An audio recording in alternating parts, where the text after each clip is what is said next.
O tema da nossa palestra hoje, eu acho que todo mundo conhece, né? Glória a Deus nas alturas e paz na terra aos homens de boa vontade. Quando eu estava pensando na melhor forma de finalizar a nossa reunião, é recorrente a gente pensar, bom, a gente está chegando no Natal. Geralmente, nessa época, a gente está com energia de esperança, vem a festa natalina, vem o ano novo, que a gente sempre pensa na renovação. E quando foi anunciado o nascimento de Jesus, os anjos anunciaram para os pastores, eles cantaram: glória a Deus nas alturas e paz na terra aos homens de boa vontade. Essa parte, ela está relacionada, né, descrita de uma forma mais fiel no Evangelho de Lucas. Porque o Evangelho de Lucas, a fonte do Evangelho de Lucas, foi uma entrevista que Lucas fez com Maria. Então, dos 4 evangelhos, os 4 evangelistas, nós temos 2 que foram contemporâneos, né, discípulos de Jesus, que é João e Mateus, e temos 2 que, na verdade, eram discípulos de Paulo. Marcos era sobrinho de Barnabé, que também era um dos 12 apóstolos, e Lucas, que era um médico romano e que era discípulo de Paulo. Então, por orientação de Paulo, né, que tinha uma visão, que era muito visionário, ele pediu que Lucas entrevistasse Maria. Então, todo o evangelho de Lucas, a fonte dele é a mãe de Jesus. Então, eu coloquei um trechinho pequeno, né, do capítulo 2, no versículo 7. E teve um filho primogênito, e o fachou e o deitou em uma manjedoura, porque não havia lugar para eles na hospedaria. Para quem se lembra na história, a época, né, em que Maria estava grávida de Jesus, o rei Herodes ele pediu um recenseamento. Então, eles tinham que voltar à sua terra natal. Como Maria e José eram de Belém, eles tiveram que viajar até Belém. E, nesse momento, ele deu à luz a Jesus. A gente sabe que não existe um acaso. Então, Jesus, ele veio de uma forma mais humilde para nos mostrar que a salvação, ela tem um caráter de simplicidade, tem um caráter de humildade. Os outros anjos apareceram e no coro celestial entoaram glorioso cântico de aclamação. Glória a Deus nas alturas, paz na terra aos homens de boa vontade. Eu estou aqui para anunciar o nascimento de Jesus. Quando fui pensar nessa palestra, e quando eu pensei em falar de Jesus, eu pensei, nós precisamos de novo anunciar o nascimento de Jesus. Mas por quê? Vocês podem perguntar. Há 2000 anos que Jesus nasceu? Porque, infelizmente, o Jesus de amor, de paz, não é aquele Jesus que a gente observa nos dias de hoje. Então, a característica desse anúncio é paz na terra aos homens de boa vontade. A gente já ouviu muito no nosso país, e me desculpem, né, aqueles que possam se sentir ofendidos, porque o que eu vou falar aqui é de um Jesus de amor. Não é um Jesus de ideologia. Não é um Jesus do homem de bem. É um Jesus do homem de boa vontade. Luciana, qual que é a diferença do homem de bem e o homem de boa vontade? O homem de bem, ele simplesmente pode representar um papel.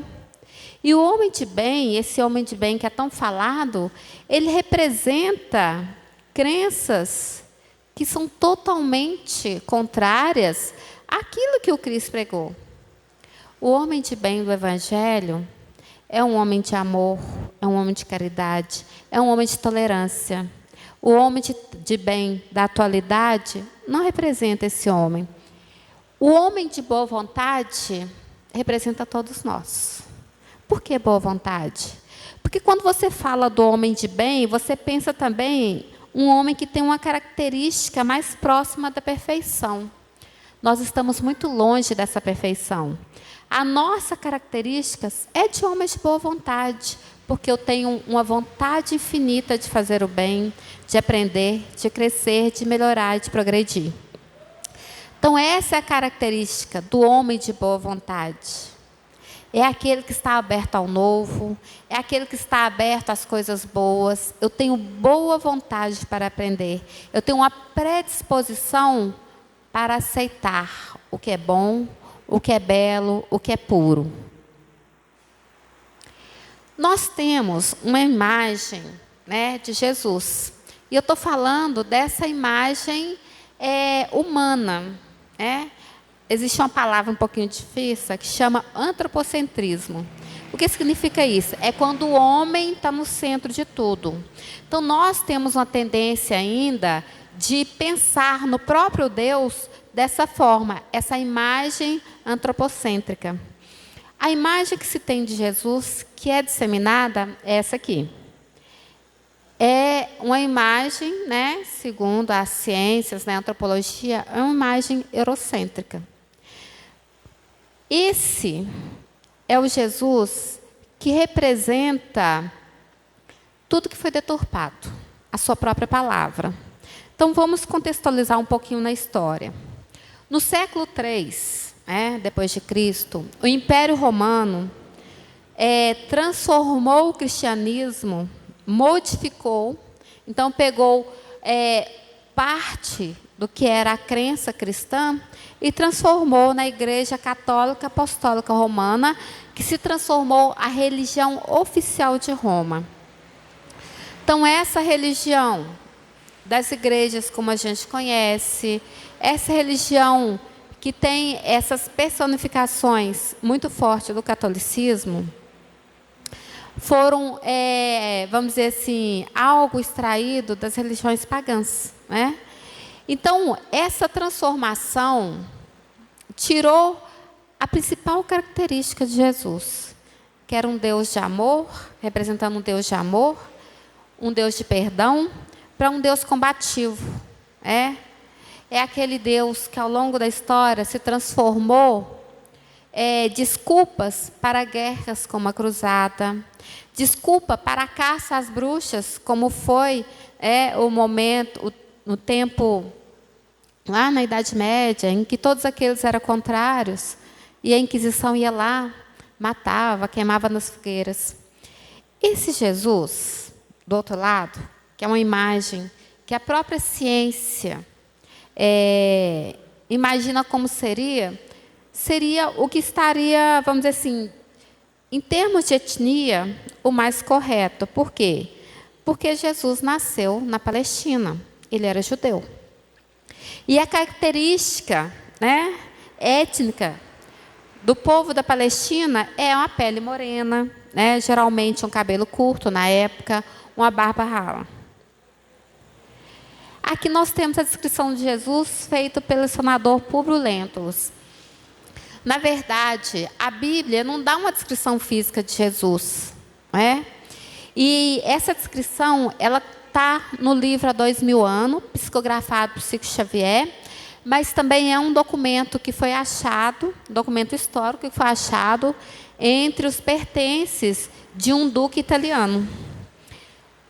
É um homem de justa estatura, é muito belo no aspecto, e há tanta majestade no rosto que aqueles que o veem são forçados a amá-lo ou temê-lo. Tem os cabelos da cor amêndoa bem madura. São estendidos até as orelhas, e das orelhas até as espáduas. São da cor da terra, porém mais reluzentes. Tem no meio de sua fronte uma linha separando os cabelos na forma e uso dos nazarenos. E o seu rosto é cheio. O aspecto é muito sereno. Nenhuma ruga ou mancha se vê em sua face, de uma cor moderada. O nariz e a boca são irrepreensíveis. A barba é espessa, mas semelhante aos cabelos, não muito longa, mas separada pelo meio. Seu olhar é muito afetuoso e grave. Tem os olhos expressivos e claros. O que surpreende é que resplandece no seu rosto como os raios do sol. Porém, ninguém pode olhar fixo o seu semblante, porque quando resplende, apavora, e quando ameniza, faz chorar. Faz-se amar e a alegra com gravidade. Então, o que a gente está vendo ali seria o retrato falado de Jesus. O que explica, como diz Emmanuel ali, esses olhos claros, é que quando a gente vai pensar em Jesus, a gente tem que ir além do que a gente entende em termos terrenos. E a questão, né, da roupagem física de Jesus é uma discussão desnecessária, porque não é o que importa para nós. Eu só trouxe a imagem de Jesus, é porque nós ainda, do ponto de vista espiritual, somos ainda como crianças pequenas que precisamos do concreto. Nós precisamos de uma imagem para nos ajudar a focar, até mesmo no momento de prece e oração. Mas quem que é o Cristo de verdade, né? No Livro dos Espíritos, na questão 625, quando é perguntado, né, quem seria o guia modelo da humanidade, a resposta mais curta que tem lá, Jesus. Então, ele é guia modelo da humanidade. Como é que Jesus se referia? Das mais diversas formas. Nós somos lá no Evangelho de João, capítulo 14, versículo 6, onde ele diz: eu sou o caminho e a verdade e a vida. Ninguém vem ao Pai senão por mim. O cristianismo moderno entende o Cristo como salvador da humanidade. Mas até mesmo isso, essa expressão de salvador, ela ainda é deturpada. O cristianismo moderno tem um Cristo, a imagem e semelhança das crenças pessoais de cada um, e por cada um a gente coloca em grupos por afinidades, por formas de pensar. E aqui tem uma fala de Jesus: não penseis que eu tenha vindo destruir a lei ou os profetas. Não os vim destruir, mas cumpri-los. Porquanto é verdade vos digo, que o céu e a terra não passarão sem que tudo que se acha na lei esteja perfeitamente cumprido, enquanto reste um único iota e um único ponto. Está no Evangelho de Mateus, capítulo 5, versículo 17 e 18. Esse versículo de Jesus, ele está falando de si mesmo como o profeta que era. Mas quando ele diz que eu não vim destruir a lei, ele está falando em dois aspectos. Ele estava falando da lei como foi colocada lá no Antigo Testamento para Moisés. E ali a gente pode entender um pouco voltado para os 10 mandamentos. Mas ele também estava falando da lei terrena. Porque Jesus, ele estava muito acima das leis civis ditadas pelos homens. Então, ao longo dos séculos, nós vamos ter essa dicotomia, essa divisão, em que existe a lei civil necessária, né, para que nós possamos viver em paz em sociedade, onde nós precisamos aprender a respeitar o outro, entendendo que o meu limite, ele termina quando começa do outro. E existem as leis morais, aquelas que é quase inata. Porque em muitas situações nós vamos ver crianças que ainda não floresceu a educação do ponto de vista da cultura, com atitudes que nos surpreendem, mas que demonstra ali uma característica de ser um espírito bom, de ser um espírito amoroso, de ser um espírito acolhedor. Eu sei do que eu estou falando porque eu trabalho com crianças bem pequenas e elas nos surpreendem. Então, quando eu falei com vocês, eu vim anunciar novamente o Cristo. O objetivo nosso hoje é que o Cristo renasça em nosso coração. Quando o Orlando anunciou ali, né, esse recesso que a gente sempre teve na casa no final do ano, o que às vezes vem para nós é o seguinte: como é que vai ser? A última vez que isso aconteceu, nós ficamos mais de 2 anos fechados. Então, como é que vai ser?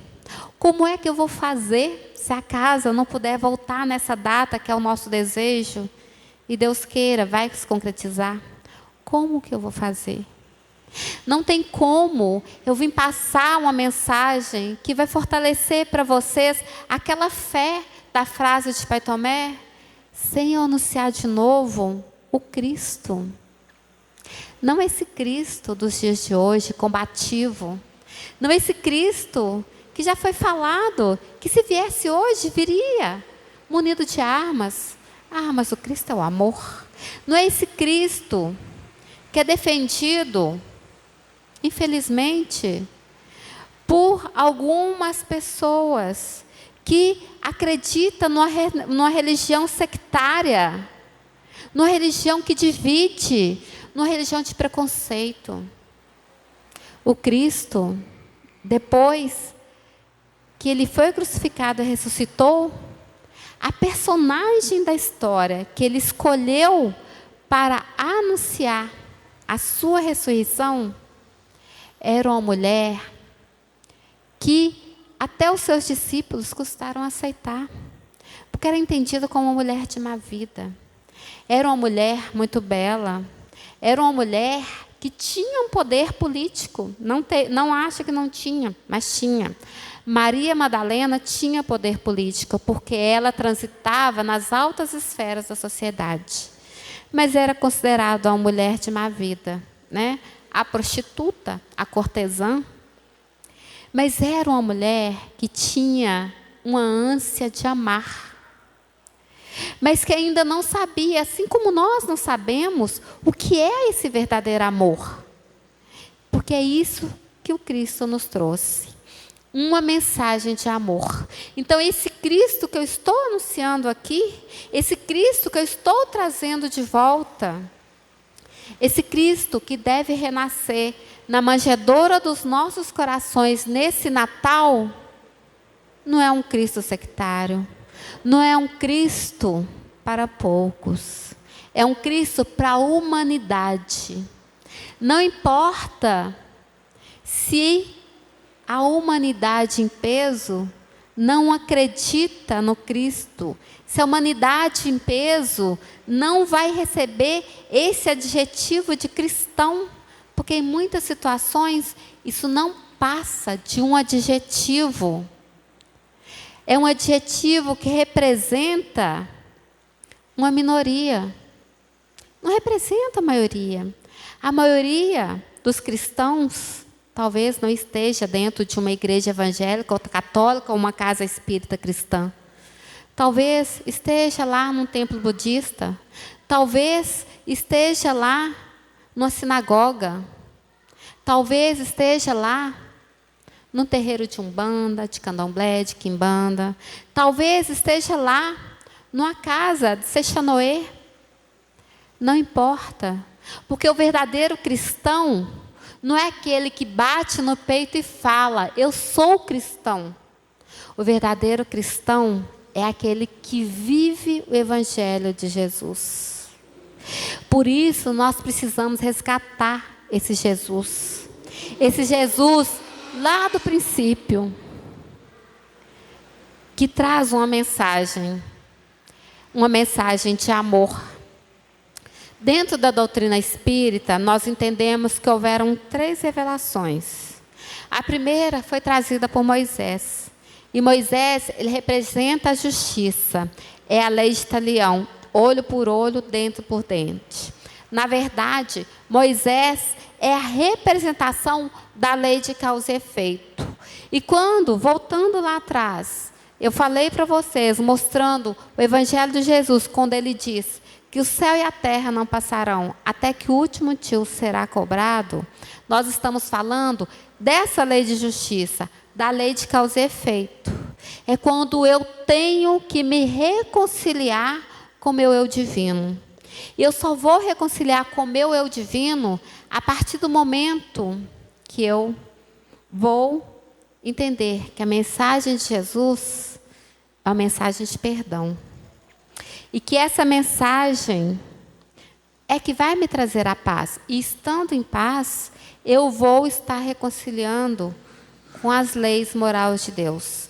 Mas Moisés, ao trazer para nós essa lei de justiça, faz-nos entender que nós, enquanto espíritos eternos, buscando a evolução, mesmo que de forma inconsciente, vamos estar dentro da lei de causa e efeito. Então, muitas vezes, essa lei de causa e efeito vai trazer para nós dores que não são insuportáveis, porque Deus, em sua misericórdia infinita, como diz o ditado, dá o frio conforme o cobertor.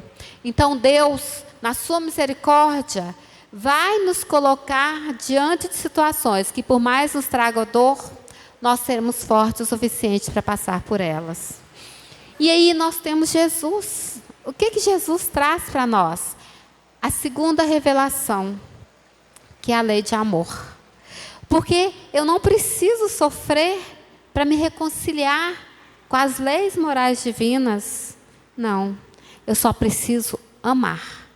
Eu lembro da minha infância, e muitos devem lembrar, que tem uma música cantada pelo Padre Jezinho, que fala, né? Uma criança parou e pergunta: o que eu devo fazer para ser feliz? Ele começa a amar como Jesus amou, sonhar como Jesus sonhou, pensar como Jesus pensou. Não está escrito lá na questão 625 que ele é guia e modelo da humanidade? Então, nesse sentido, quando nós buscamos nos afinizar com aquilo que o Cristo nos deixou, não só através das palavras do Evangelho, mas principalmente a forma como ele viveu, nós estamos libertando esse Cristo eterno, que vai renascer a todo momento, na manjedoura que é o nosso coração. O Cristo, ele não vem em formas exteriores. Ele disse isso no seu Evangelho. Ele tem que estar presente no nosso coração, para que assim ele possa guiar nossas atitudes no bem. Então, quando Cristo vem trazer a lei de amor, ele está nos dizendo o seguinte: meus irmãos, porque ele é isso para nós. Ele é um irmão mais velho, um espírito cuja evolução, segundo Emmanuel nos coloca, se perdeu na poeira dos sóis. Então, ele é um espírito de alta envergadura, de um conhecimento profundo do universo. Então, ele significa para nós aquele irmão mais velho, em que muitas vezes, quem tem de família grande, né, o pai delega a responsabilidade. Diante de Deus, esse irmão mais velho vem para nos educar, para nos ensinar, principalmente a amar. Aí ele vem nos dizer o seguinte: meus irmãos, você não precisa sofrer para quitar com as leis de Deus. Que tal despertar para o amor? Aprenda a amar. Aprenda a amar da mesma forma que eu vivi esse amor nos meus 33 anos que aqui eu estive. Porque não se iludam, mesmo na sua mais tenra idade, Jesus já emanava o amor. O amor, ele não tem idade, como eu citei a criança ali. O amor, ele é representado em sua pureza, muitas vezes na atitude de uma criança. Por isso que o Cristo disse também: só entrará no reino dos céus aquele que se fizer tão pequeno como uma criança. Porque quando a gente entende a nossa fragilidade, a nossa pequenez, como espíritos eternos, diante da grandeza de Deus, nós jogamos por terra sentimentos como orgulho, sentimentos como vaidade, sentimentos que acham que nós somos melhores, que nós somos superiores. O Jesus que eu venho anunciar nessa noite é um Jesus da diversidade. É um Jesus que acolheu Maria Madalena. É um Jesus que não julgou a mulher adúltera. É o Jesus que foi pousar e fazer uma refeição com cobrador de impostos. Cobrador de impostos esses que no momento disse: se eu devo a alguém, se eu fiz mal a alguém, colocarei metade dos meus bens e devolverei. E esse espírito, chamado Ezequiel, ao tempo de Jesus, retornou nas terras brasileiras como um grande expoente do espiritismo e doou tudo o que tinha em prol dos mais necessitados, até o seu anel de formatura. Esse espírito se chama Bezerra de Menezes.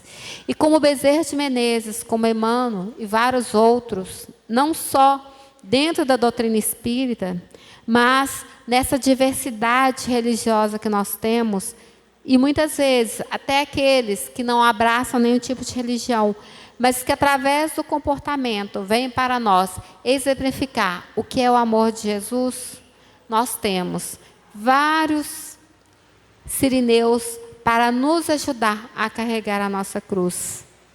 Então, meus irmãos, são dentro das leis morais e principalmente como uma forma de conforto. Mas não tem como eu estar em uma casa espírita e não falar desse Cristo que é perdão, desse Cristo que é amor, desse Cristo que também é justiça. Mas não é uma justiça parcial, é uma justiça que está conectado com as leis de Deus. Porque Ele também falou, eu não vim trazer a paz, eu vim trazer a espada. Porque Ele sabia que essa espada que fere são os nossos conflitos internos. Então, quando eu me deparo com a Boa Nova, quando eu me deparo com o Evangelho na sua pureza, tirando o véu da letra, pegando o seu aspecto moral, eu vou sentir a mim a dor do pecador. A dor do pecador, porque eu já, em diversas encarnações, e eu não preciso ir muito, porque nessa mesmo, nós temos atitudes que ferem as leis de Deus. Eu gosto muito de falar da questão seguinte: não existe erro grande, não existe erro pequeno, existe erro. Então, nós viemos num país também que, principalmente, em virtude das últimas eleições, a palavra corrupção, ela foi muito ventilada, com acusações entre um lado e outro no âmbito político. E a gente sempre acha que a corrupção é algo grandioso. Aí eu vou perguntar, se eu furar uma fila, se eu de alguma forma lesar alguém, deixa de ser corrupção, porque às vezes é uma coisa, isso é mínimo. Não é, não aos olhos de Deus. E é por isso que a dor bate à nossa porta, porque o nosso Espírito eterno sabe da nossa responsabilidade diante das leis morais. Então essa é a função esclarecedora, educativa, que eu estou trazendo hoje de Jesus. Bom, Jesus é acolhimento. E para falar do Jesus de acolhimento, eu quero falar também, já que a gente está falando essa frase sempre aqui, memorável de Pai Tomé, eu vou falar do início dela. Quem tem fé, caminha. Esses 2 anos de pandemia, eles testaram a gente de todas as formas. Principalmente entre escolher o desespero, a angústia, o medo e a fé. Bom, nesse momento, para todos que estão aqui nessa noite, eu vou convidar que nós tenhamos um ato de fé nesse momento em que a casa estiver em recesso. Eu vou acreditar. Eu vou acreditar que eu não preciso estar nesse espaço físico no momento em que, às vezes, a dor bate à minha porta, o medo e a angústia. Eu só preciso estar aqui, e aqui. Nesse Jesus que está nessa manjedoura que é o meu coração, e deixar que meu coração se abra para Ele. Porque os seus mensageiros, e nós podemos colocar falange espírita unidos para o bem, como mensageiros do Cristo, como trabalhadores do Cristo, eles vão estar nos acolhendo. Então, nesse momento, eu desejo que todos vocês entendam que, embora nós temos ainda essa necessidade dessa imagem física, essa coisa concreta, Jesus, Ele é muito maior do que esse planeta. Porque Ele é a imagem de Deus que encarnou no planeta. Então, Jesus, Ele vai aonde nós estamos, aonde existe uma necessidade real de cura, uma necessidade real de conforto, uma necessidade real de amparo. Mas, para isso, Nós precisamos que o nosso Cristo interno seja desperto. Porque quando o nosso Cristo interno está desperto, nós, como homens de boa vontade, e a gente fala homens no sentido figurado, né? Vamos dizer assim, como pessoas de boa vontade, nós seremos o instrumento do Cristo para acolher, para dizer uma palavra que pode confortar, para dizer uma palavra que pode salvar alguém. Porque, não se engane, as estatísticas dizem que o número de suicídio tem aumentado exponencialmente.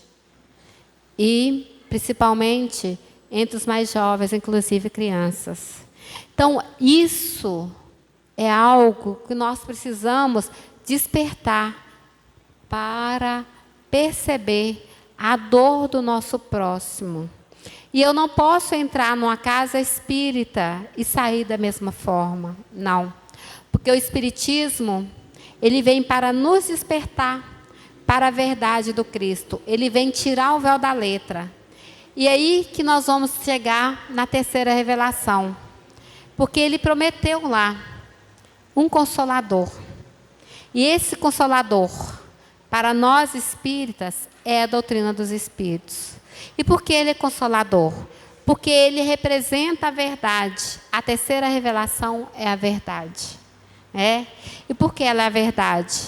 Porque ela vem explicar as nossas dores e fala que não existe ninguém inocente sofrendo, enquanto outros privilegiados, aparentemente, vivem uma vida maravilhosa de fartura, sem dores e problemas. Aparentemente. Porque nós não podemos mensurar aquilo que vai no coração do outro. Então, a doutrina dos Espíritos vem hoje nos esclarecer que o nosso Cristo interno representa o potencial evolutivo que cada um de nós temos como espírito e que temos a capacidade de amar como Jesus amou, de viver como Jesus viveu. E para isso nós temos que aprender a perdoar. Mensagem de perdão. Porque nós só vamos ficar em paz quando nós aprendermos a perdoar. E o principal inimigo nosso que precisa de perdão somos nós mesmos. Porque também está no Evangelho. Reconcilia-te com teu inimigo quando está a caminho. Esse caminho nós podemos dizer que é a eternidade, mas eu vou ser mais específica. Esse caminho é a atual reencarnação. Oportunidade a cada vida que nós abraçamos em um corpo físico de melhorar, de progredir, de nos reconciliar com a lei de Deus. Então, nós precisamos reconciliar com esse homem velho que muito errou, para despertar esse Cristo interno e abraçarmos esse homem novo, que a gente sempre tanto fala aqui na reforma íntima. Nós estamos chegando, já ao final da nossa fala. Então, eu quero desejar a todos um Feliz Natal e um Ano Novo cheio de paz. Eu desejo que cada um, nessa noite, os que estão presentes e mesmo aqueles que estão ausentes, consigam caminhar nesse período de recesso. Porque, se for da vontade de Deus, nossa casa vai estar aberta para acolher a todos no dia 3 de fevereiro. Mas que possamos ser fortes e possamos nos unir. Nós também vamos dar, não é, Orlando, um intervalo na nossa prece virtual que acontece às quintas-feiras. Mas eu quero convidar a todos que mesmo que não tenha a prece, não abra a sala online, que continuamos nas quintas-feiras, reunir no mesmo pensamento e orar por nós mesmos, por aqueles que nós queremos bem, por toda a humanidade e por todo o planeta. Tenham a paz de Cristo nos vossos corações. Tenham uma boa noite, tenham uma boa reunião. Muito obrigada pela atenção.